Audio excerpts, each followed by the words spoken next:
so that the relationship between u and u prime we can use this equation to really link them together, because in Galilean transformation, that is what you know since you are primary student. So if you move at a speed u and you have a and that is v, so that it should be u equals u prime plus v. So it should be just add them together. However, in the when we consider the relativity effect, which means that if v is moving very fast or u moving very fast, usually u should move very fast, so that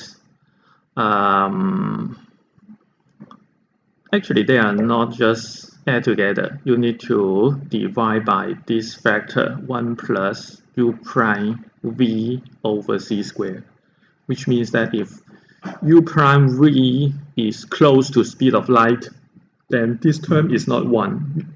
When u and v, either of them is close to 0, then this term is close to 0. Then it is reduced to the original Galilean transformation speed summation or vector summation.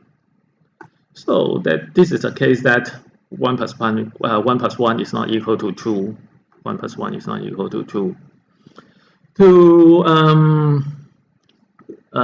If you really need to know how does this formula comes from, actually it is you can use the Lorentz transformation to really get this. So actually you can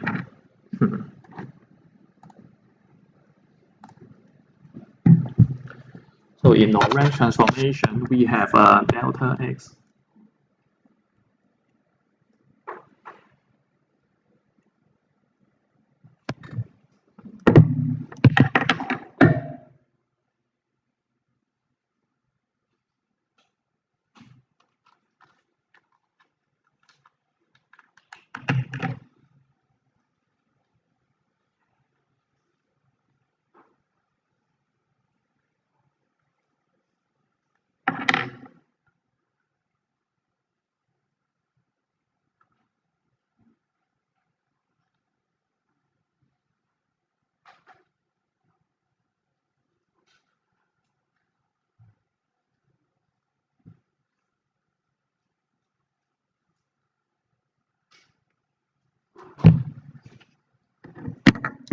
we have delta x equals to gamma delta x prime plus v delta t prime, something like this.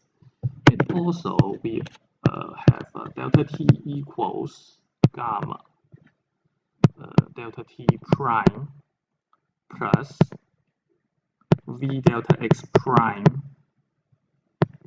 over c squared. So we have these two equations from the Lorentz transformation in the table. So we can just divide these two equations so that we have delta x over delta t, and gamma will be cancelled. So on the denominator we have a delta x prime plus v delta t prime, and in the denominator we have delta t prime plus v delta x over c squared. So here we just divide by delta t prime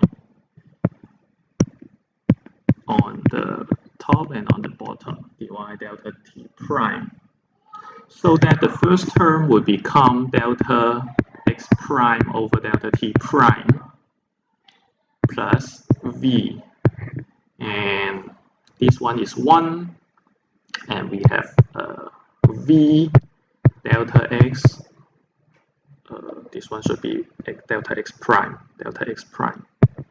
over delta t prime over c squared, so that u prime should be delta x prime over delta t prime, and u is equal to delta x and delta x over delta t. So for the left hand side, this one should be u, this one should be u, and this one should be u prime plus v, and 1 plus this one is u prime, so we write u prime v over c squared. So it will be something like this. And so we have this one.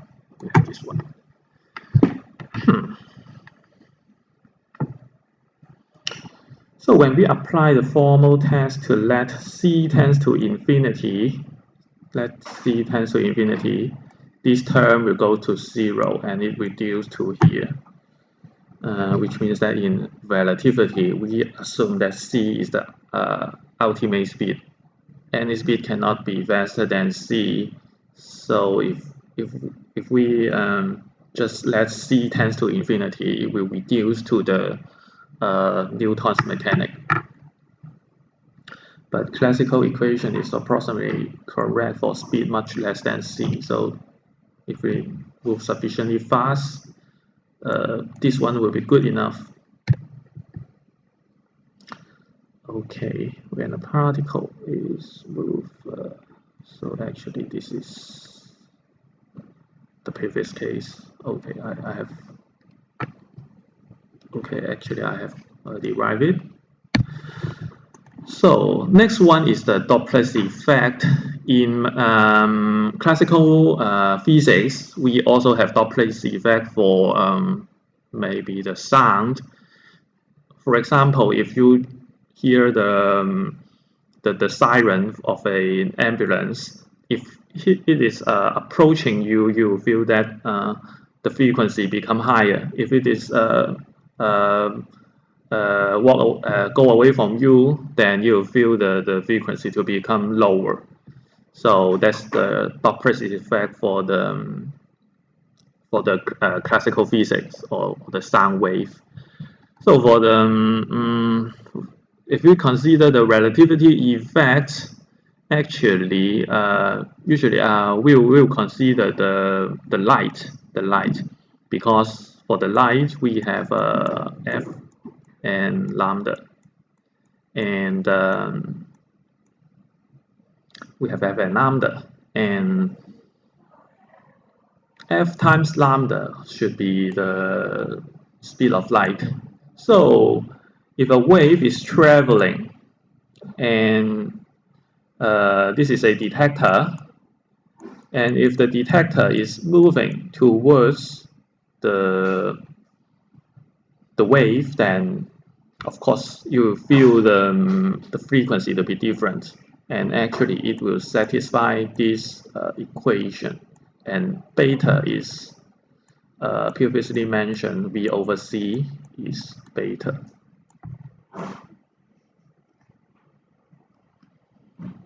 Oh, actually is shown here.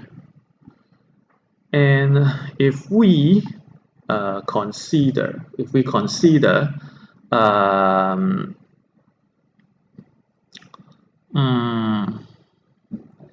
for the speed much less than c, the magnitude of the Doppler's wavelength shift, delta lambda equals lambda over lambda 0 would be something like this. Actually,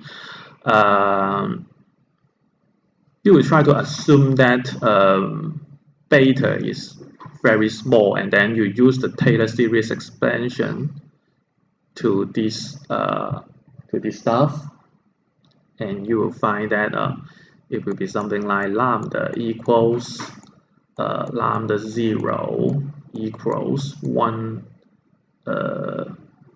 minus something or plus something. Actually, it would be plus something, plus something, plus something.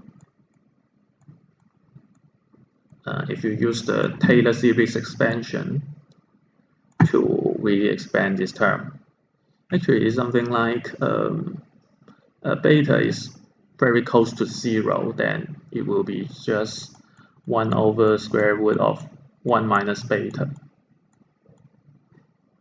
If you really expand this term, then it will be some term here, and then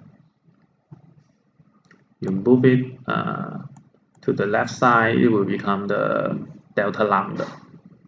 And this term should also contain the lambda itself, so that when we move this term to the left, it will become a delta lambda equals something multiply lambda. Then if we subtract, divide lambda on both sides, it will become lambda over lambda, lambda. This one should be lambda 0, lambda 0, lambda. No, this, yeah, should be something like this. Should be something like this. This one should not have it because this one should, yeah, delta lambda. This one should have a lambda here, lambda 0 here. So if you just expand this one, you really get this. You really get this, and this is actually the classical one. The classical one. Is something like you just differentiate this one. You just differentiate this one. You get all the stuff.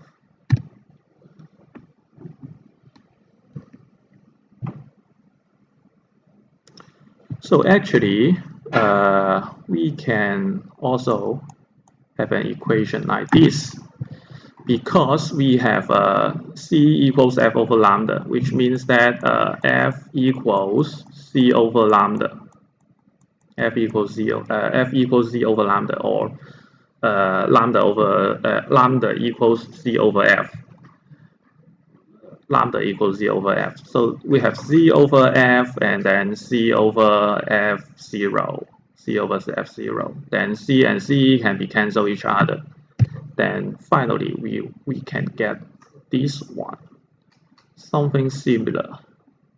Although here should be something like 1 minus beta, 1 plus beta.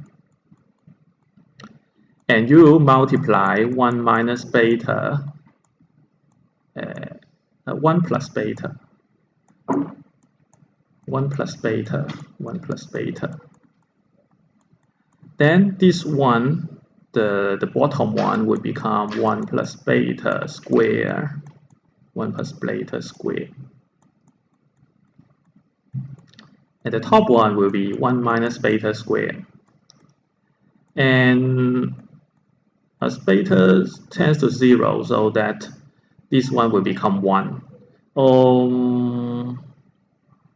And we just have the numerator term, something like this. And we also use the Taylor series expansion. We will get a linear formula like this. Linear formula like this. Actually not linear. Maybe you can exchange beta square into another variable. Then you can feel like this is a linear Taylor expansion, or the Maclaurin series. So this is the Doppler's effect for the light, and actually, according to these effects, we know that the universe is actually expanding, not shrinking, because we will we observe the so-called the redshift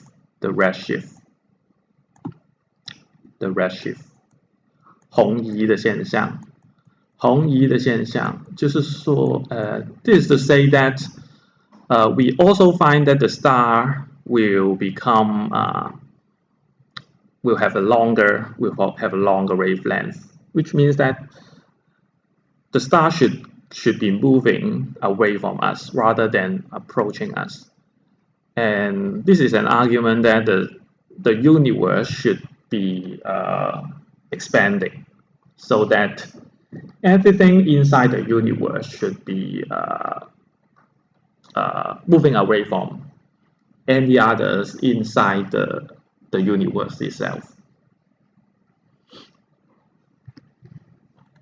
And actually, we have the Big Bang theories, which tells you that at the very beginning of the universe was born, then actually all the mass is concentrated at a single point called the singularity, and it starts to expand, and after that point we begin to have time and space. Then up till now the universe is still expanding. We do not know whether the universe will shrink back to a singularity sometimes later, but it will be far away from us. So here is about the momentum and energy of particle. So using the relativity, we will talk about something like the gallery travel, something like time travel. Also, we will talk about something like the particle level. So this is something very famous. This is a very famous formula, E equals mc squared. It tells you that this is actually the rest energy of a particle. And it really tells you that if the mass of a particle can all be transformed to energy, then the energy should be as large as this. This energy will be very, very large. And you know why. And in relativistic mechanics, the definition of linear momentum is not really the same as the classical one. In classical mechanics, we will define P equals mv. But here we also need to multiply the term gamma. And it is actually agreed to the measurement result. So here, see that these cross are some measurement results, and this is the kinetic energy. This is the kinetic energy. We'll talk about it later. So we have the momentum defined like this. This is the rest energy. This is the rest energy, and we also know that we have an equation like the total energy. The total energy equals the rest energy plus the kinetic energy. So we substitute E equals E0 equals mc squared. So we have E mc squared plus K equals gamma mc squared, which means that if a particle moves very fast, the total energy would be multiplied by a vector gamma from the rest energy. So then you can imagine when it is at rest, E0 is, you can imagine it is something like m0 c squared. Although this textbook doesn't use this notation. And actually, for the total energy, it is actually E equals mc squared. So actually, this particle is really moving. So the relationship should be like m equals gamma m0, which means that if a particle is at rest, it has a rest mass m0. And if it is moving very fast, the equivalent mass of it is multiplied by the factor gamma. So that if you can move very, very fast, then it looks like your mass become very large. So that it will become more and more difficult to further accelerate. And it turns out that any particle cannot be faster than the speed of light. So for this axis, for this figure, the x-axis is the v over c, which is the beta. So as v cannot be larger than speed of light, so v over c cannot be larger than 1. And the cross is the measurement result. And this line is k according to the relativity. This one is according to the relativity. And from the previous page, we have this equation, so that we can calculate that k is actually gamma minus 1 times mc squared. So this equation actually matches the experimental result. And this one is the classical result, k equals 1/2 mv squared. So for the speed is low, these two lines matches quite well at this part. However, when the speed is sufficiently high, then these two lines does not match.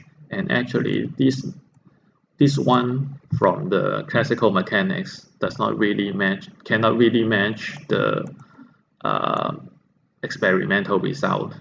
So the Newtonian mechanics start to fail when the speed goes to very high.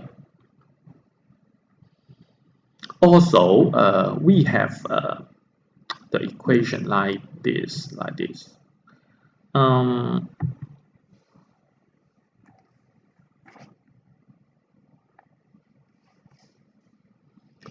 So this one is Pc squared equals the kinetic energy squared plus 2k mc squared. This is what we have. So that finally we can also have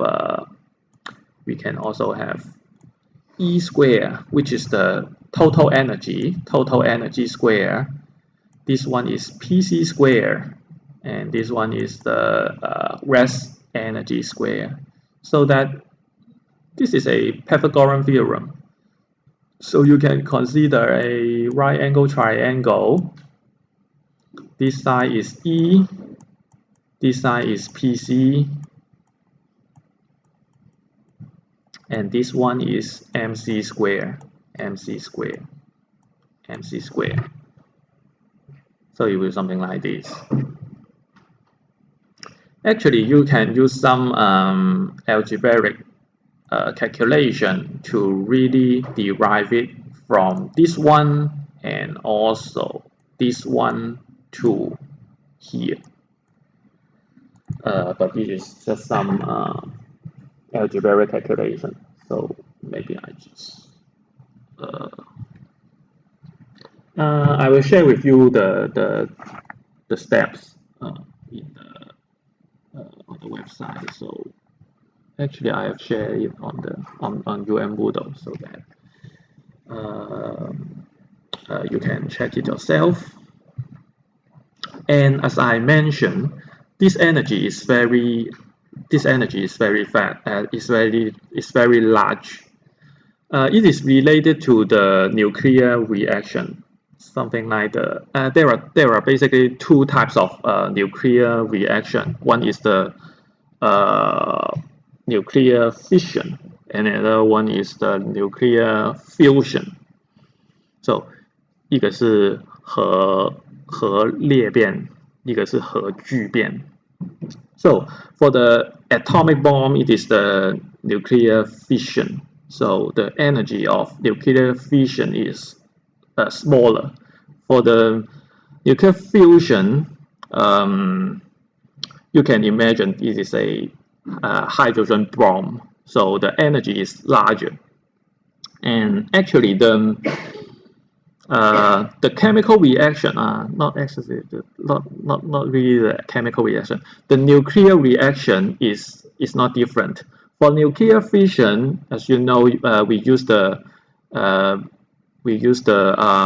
uranium 铀元素去so to form the atomic bomb, and then you use the neutron to collide with the uranium so that uh, it will spit out some particle, then the uh, then the mass number will become smaller. So it is called the fission 核裂变，就是那个核子有一些原子被打出来了。So the the the nuclear will become smaller and smaller. But for nuclear fusion, for example, the hydrogen bomb, we try to merge two hydrogen atom to be a helium. 我们把两个氢原子压成一个氦原子 so that these two for these two type of nuclear reaction, actually, if you only count the proton and nuclear and the neutron number, this is actually the same. But if you consider it, you will in the mass, so that you will feel that there are some of the mass is lost, and it transform into the energy, so that you will see the nuclear energy. And actually, we cannot still control the nuclear fusion, so that the nuclear fusion can only become a hydrogen bomb. And actually, the hydrogen bomb is difficult to use because you really need an atomic bomb to explode so that the temperature will go to a million of Kelvin, so that the nuclear fusion can really occur. So it is related to some hardcore physics, but just come back. So for this example, what is the total energy E of a electron with total energy 2.53 mega eV? So we use E equals the mass energy plus the kinetic energy.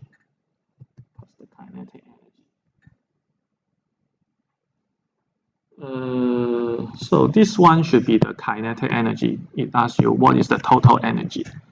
So the mass for an electron is 9.11 times 10 to minus 31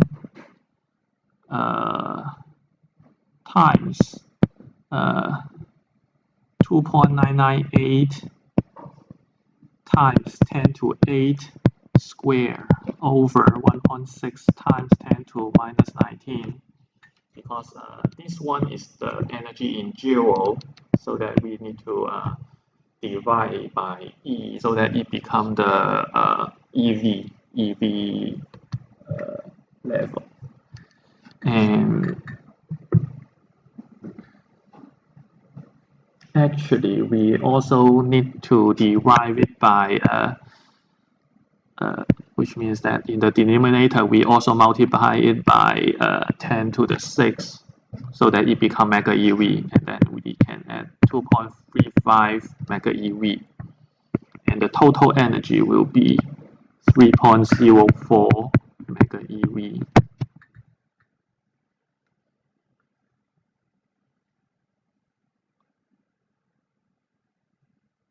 So that the rest energy is around 0.5, around 0.5 mega eV. And for question B, it asks you what is the magnitude or P of the electron momentum in the unit mega eV per C. So note that C is the symbol for speed of light, not itself a unit.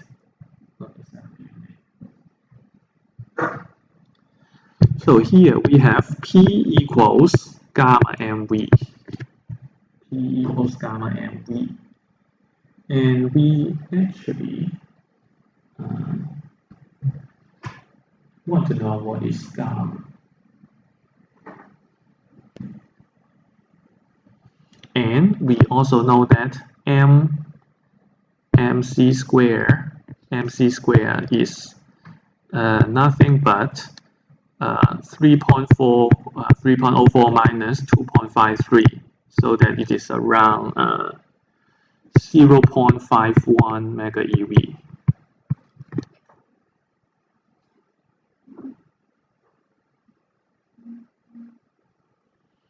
Also, we have E square equals PC square plus MC square all square.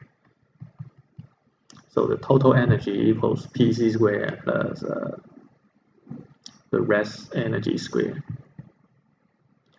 So that we will have P equals 1 over C square root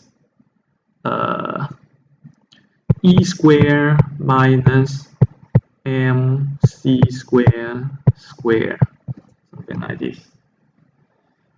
We just subtract MC square on both sides, MC square all square to the on both sides, and then take the square root and divide by C.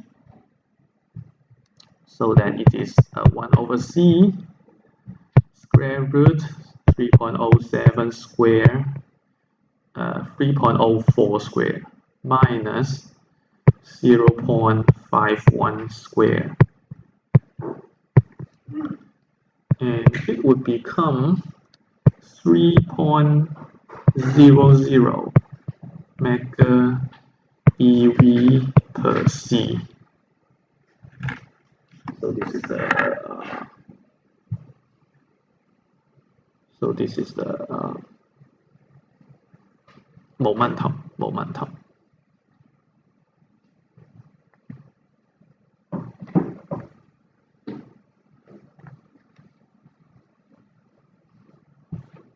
So for the next one, can finish it fast. So this one, the most energetic proton ever detected in the cosmic ray coming to the Earth from space had an astounding kinetic energy. So this is the proton. So what were the proton's Lorentz vector, gamma, and speed? What is the gamma vector and speed? So actually we have gamma equals E over mc square plus 1.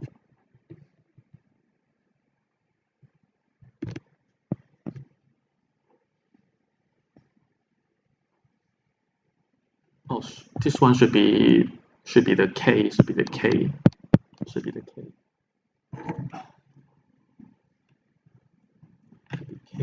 one should be K.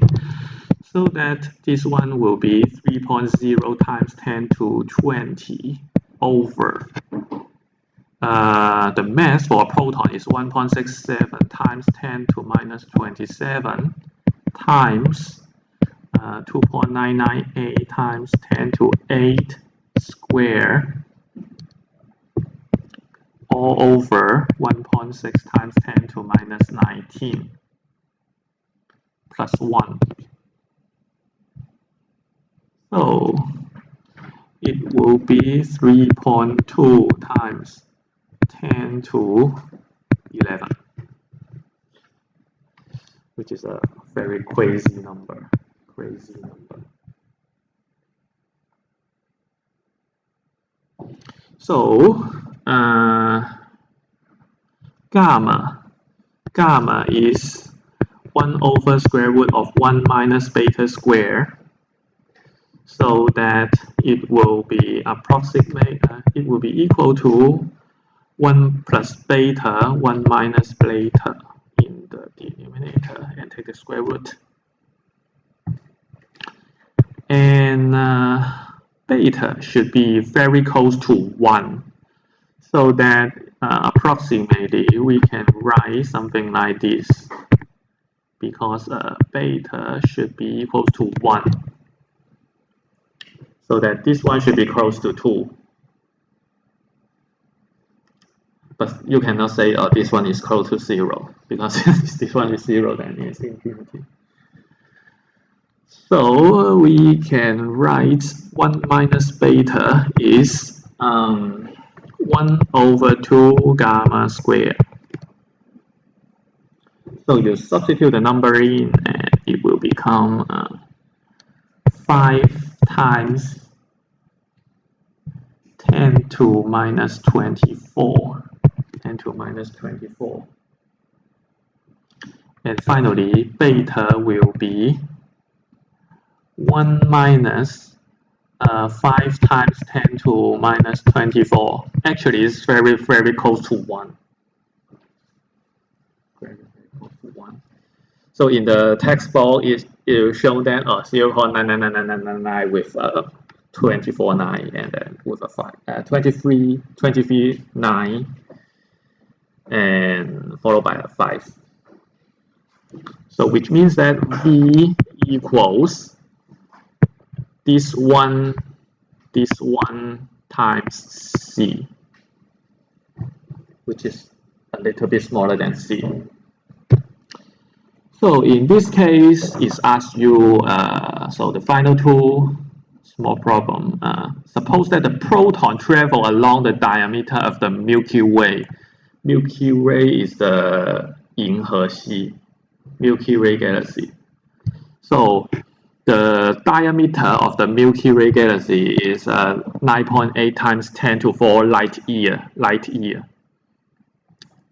Approximately how long does the proton take to travel that diameter, measured from the common reference frame from Earth and the galaxy? So that it is approximately stationary reference frame. So here, delta T would be 9.8 times 10 to 4 here. Yeah. Because the speed of the particle is very close to c, and the distance is 9.8 times 10 to 4 light year. Light year means the light move for 9.8 times 10 to 4 year. So the t, the time, is just the distance divided by the speed of light. So it is 9.8 times 10 to 4 year. And c, how long does the trip take as measured in the reference frame of the proton? So it uses the proper time. So delta t divided by gamma. Delta t divided by gamma. So it is 9.8 times 10 to 4 divided by 3.2 times 10 to 11. So it is 3.06 times 10 to minus 7 year, which is 9.66 seconds. So this particle will do that 9.66 seconds to go across the whole Milky Way galaxy. And this is the time delay.